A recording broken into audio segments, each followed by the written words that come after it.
everything stops for you all. The Three Amigos. Make an appointment every Friday afternoon at 4 on The Voice of Texas. You're listening to The Voice of Texas, AM 700 KSEV Tomball and AM 1540 KGBC Galveston. News this hour from Town Hall. I'm Keith Peters in Washington. In an apparent reversal, the Trump administration is sending some 5,000 troops to Poland after the Pentagon earlier reported that it was reducing troops in Europe by 5,000. Secretary of State Marco Rubio explains the reversal. Obviously, the United States continues to have global commitments that it needs to meet in terms of our force deployment, and that constantly requires us to re-examine where we put troops. And this is not a punitive thing. It's just something that's ongoing, and it was pre-existing, all these recent reports and tensions and so forth. Meanwhile, a bipartisan group of senators is pushing back on delays by the Department of Defense in sending roughly $600 million in security aid to Ukraine and other allies in Eastern Europe. They sent a letter to Defense Secretary Pete Hegseth on Friday that calls for the funding to be disbursed.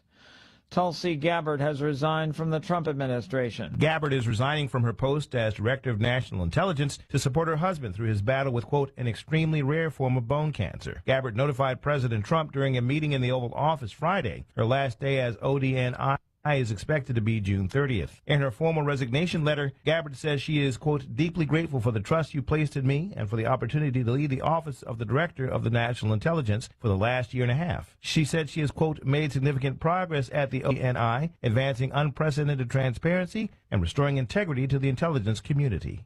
Bernie Bennett, Washington. President Trump has overseen the White House swearing in of the new Federal Reserve Chairman Kevin Warsh. Warsh replaces Jerome Powell, who remains on the Board of Governors. On Wall Street, another good day as the Dow was up by 294 points. The Nasdaq rose 50, with the S&P 500 advancing by 27. Oil around $96 a barrel. More at townhall.com.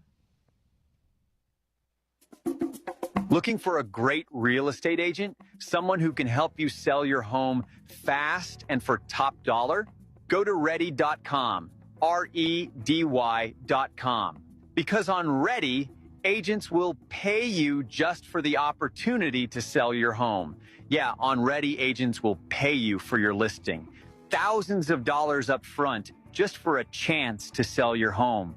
And it's easy. Just go to ready.com, enter your address, and when you want to sell. In just 48 hours, the best local agents are competing on Ready to be your agent with cash offers up front just to win your business. Hey, your listing is valuable. Don't give it away. Make those agents earn it. Get paid to pick your real estate agent. Go to ready.com or call 800-885-REDY. 800-885-READY. A Virginia judge has tossed out charges against a former assistant principal in the shooting of a teacher by a student. Judge Rebecca Robinson has dismissed all charges against former assistant principal Ebony Parker, who had been accused of ignoring repeated warnings that a 6-year-old student at Rich Neck Elementary School in Newport News, Virginia, had a gun. Hours later, in January 2023, the student shot and wounded teacher Abby Werner. On the 4th day of the trial, the judge ruled the court is of the legal opinion that this is not a crime. Parker had been charged with 8 felony counts of child neglect, which could have carried a maximum penalty of 5 years in prison for each count. I'm Donna Warder. Waymo has suspended driverless car services in Atlanta and Texas after one of its vehicles was stranded by flooding during heavy rains. News and analysis at townhall.com. From Washington, I'm Keith Peters.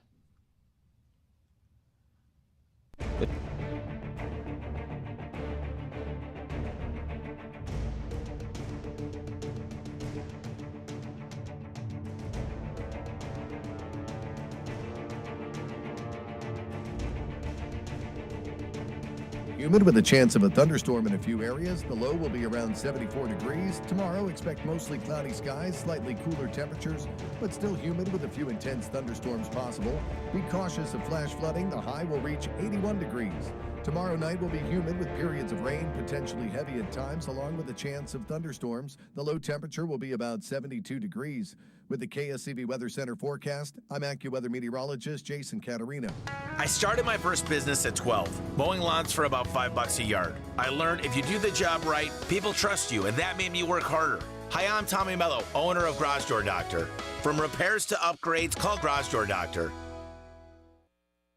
Plumbing emergencies never happen at a convenient time. Usually they happen on the weekends, holidays, or while you're away on vacation. I'm Richard Sod, president of Nick's Plumbing. When you find yourself facing a plumbing emergency, call the licensed and experienced professionals at Nick's Plumbing and Sewer Services. Nick's Plumbing has been Houston's first choice for all your plumbing needs since 1979. Our experts can take your most difficult plumbing issues and fix them fast, fix them right, and usually for less than you'd expect. Nick's Plumbing and Sewer Services is the right choice for any plumbing job, from a leaky faucet, whole house repipe, or a complete sewer line replacement. You can count on Nick's Plumbing to do the job right. With over 40 years in business and over 150,000 satisfied customers, Nick's wants to be your plumbing company. Nick's Plumbing offers free estimates and free second opinions.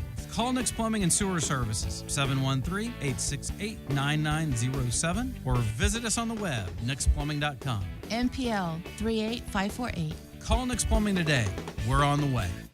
We all have someone we love, like the favorite lyric in our favorite song. You can't imagine life without them. So tell them today, I love you. Get screened. It could help save their life. Visit cancer.org/getscreened to learn more. The voice of Texas. One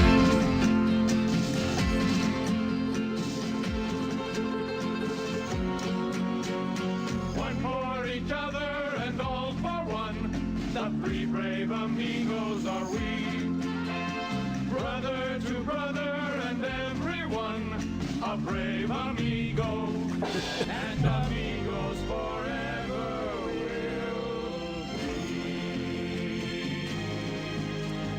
be. That's right, folks. Welcome back to the Three Amigos on 700 KSEV, the voice of Texas. You got the Soul Man, the Strew with you in studio today. Got my buddy Eric Gandel sitting across from me, the liberal lefty, and joining us live from his remote location overseeing the state of Texas. We got Senator Paul Betancourt. Can you hear me, Senator?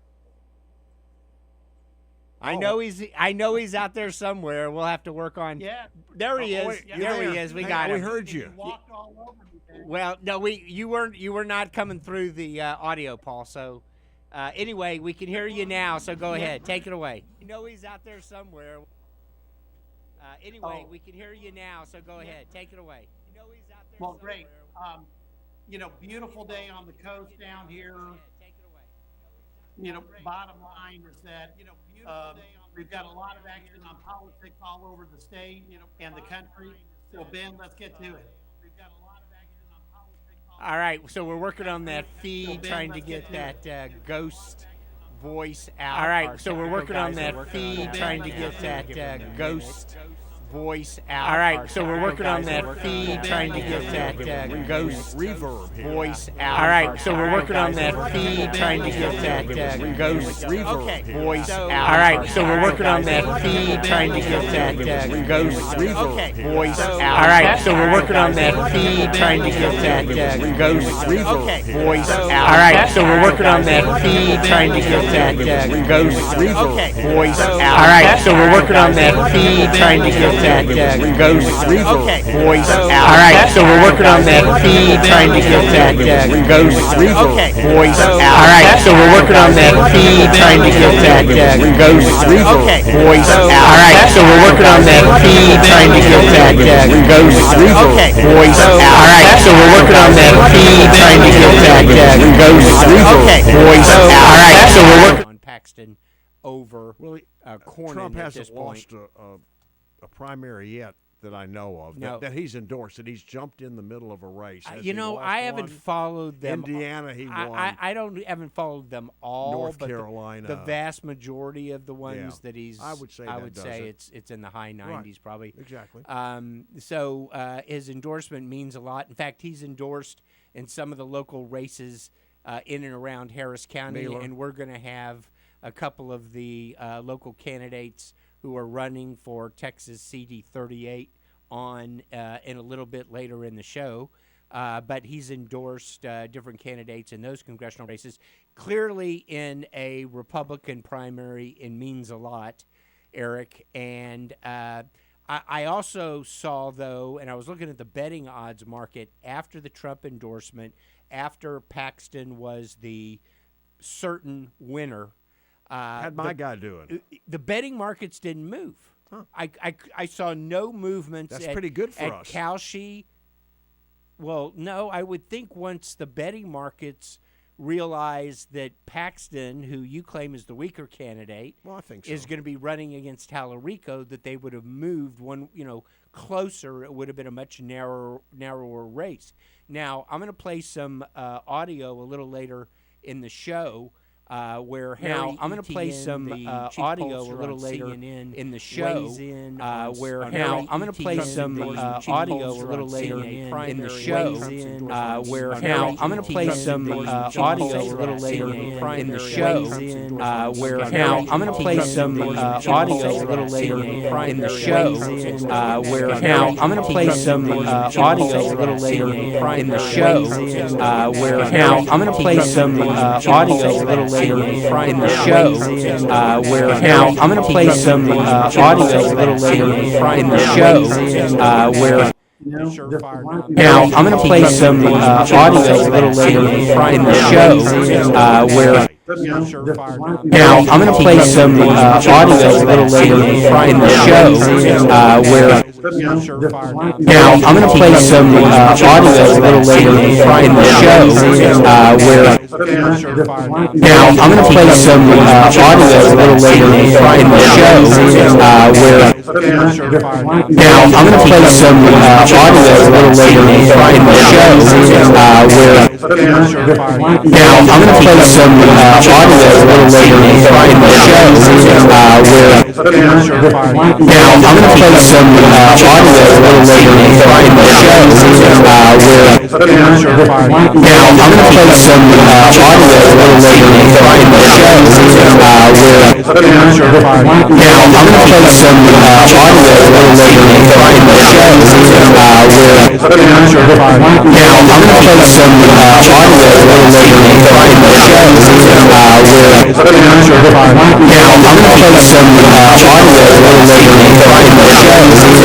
the show, where now I'm going to play some audio a little later in the show, where now I'm going to play some audio a little later in the show, where now I'm going to play some audio a little later in the show, where now I'm going to play some audio a little later in the show, where now I'm going to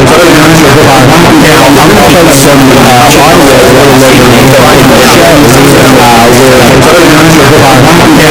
audio a little later in the show, where now I'm going to play some audio a little later in the show, where now I'm going to play some audio a little later in the show, where now I'm going to play some audio a little later in the show, where now I'm going to play some audio a little later in the show,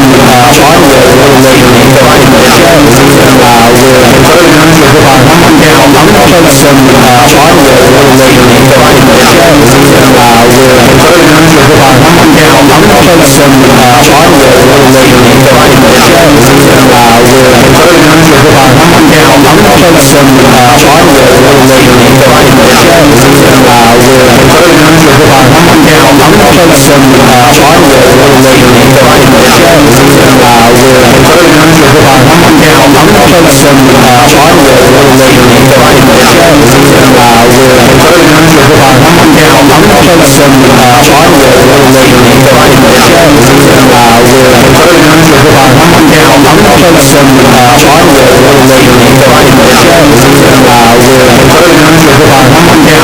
play some audio a little later in the show.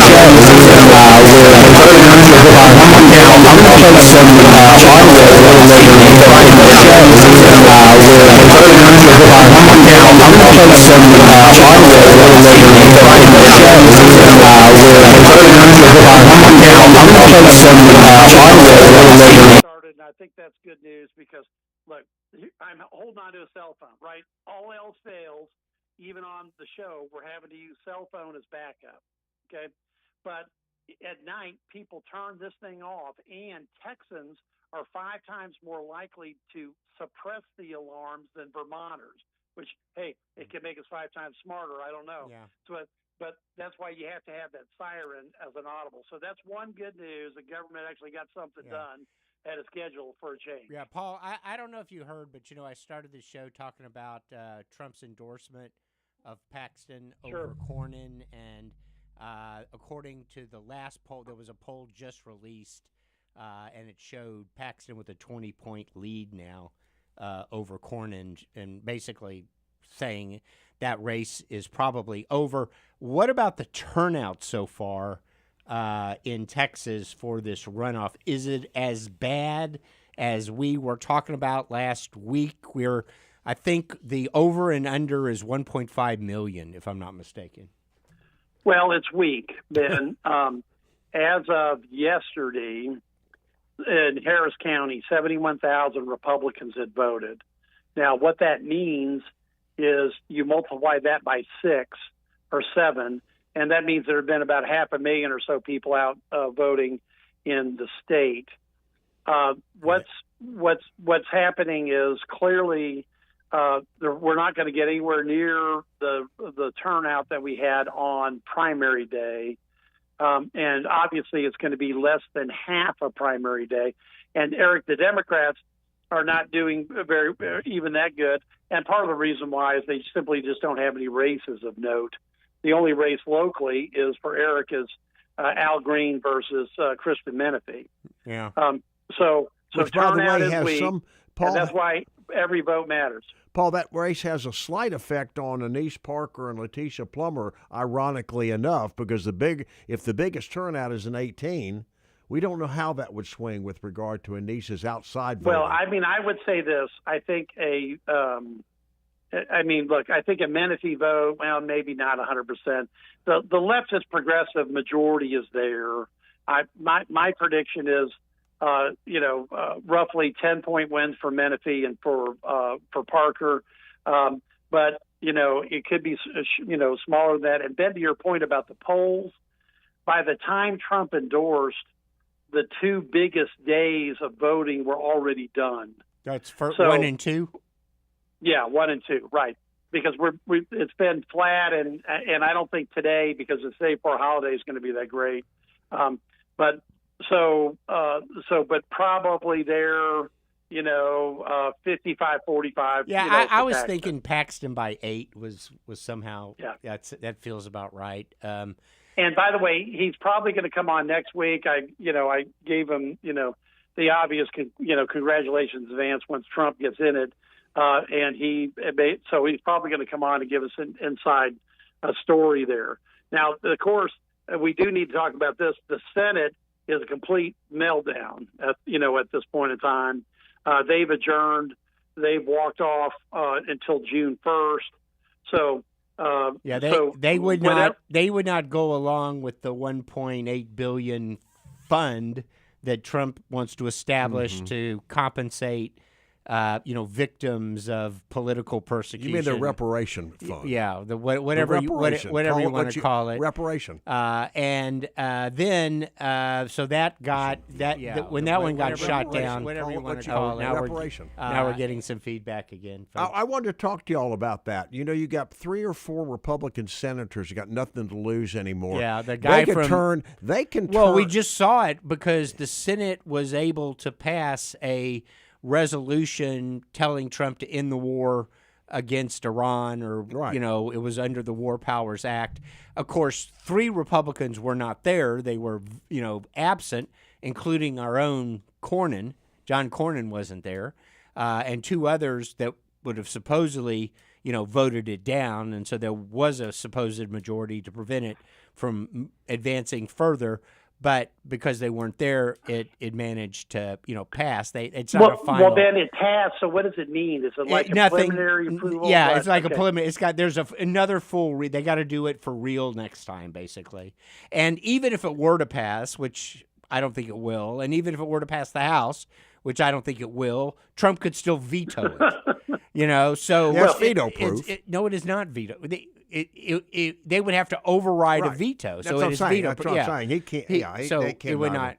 Veto but it is interesting with some of the. So all the dead Republicans are voting against Trump. No, that's correct. That's correct. And we picked up the ones he killed off. Yeah, it's like Fetterman. We need something for Fetterman. He's our only savior on the Democrat side. Some of the people you got. We're going to talk about that later. Yeah, you want to talk about our warts, a few warts we have with Paxton. What about your Gestapo Stormenfuhrer up in Maine, who's going to be your Senate nominee with the majority going to take? He's got a 7-point lead. I know, it's insane. And then you got the crazy Muslim Hamas supporter that refused to weigh in on the death of Khomeini because he was afraid he was going to anger his Muslim voter constituents in Michigan. Then you got the crazy woman here in Texas in the Democrat primary who wants to castrate Jews in an ICE center. Well, you have what French. is that? Whoa. Castrate Jews in an ICE. Eric, she's got your name on it. You've got Beau French all on your side. Don't come to me. Okay, Eric, we'll do all these in series, but that gal Tallarico has called her out. Oh, yeah. Because she is so anti-Semitic, it is beyond extreme. And would not campaign. He's already said, I won't campaign with her. I want nothing to do with her. Her name is Maureen Galindo, by the way. Yeah. Garcia's the guy the Chronicle endorsed today with a please to it. Yeah, castrate Jews in ICE detention camps. And by the way,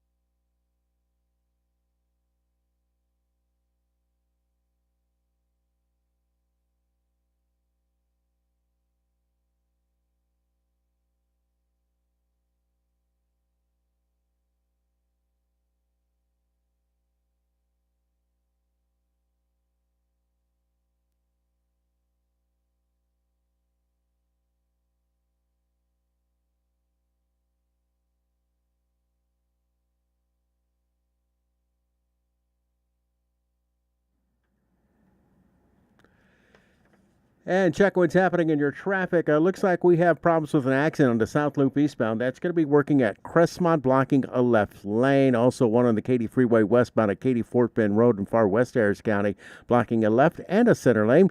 And also accidents working on our shoulders. One on the left shoulder, East Tex Freeway northbound at Greens Road, and the other on the right shoulder. That's going to be at the Katy eastbound at Washington Avenue as you drive to the Heights area. That's traffic on AM 700 KSEV and AM 1540 KGBC, the voice of Texas.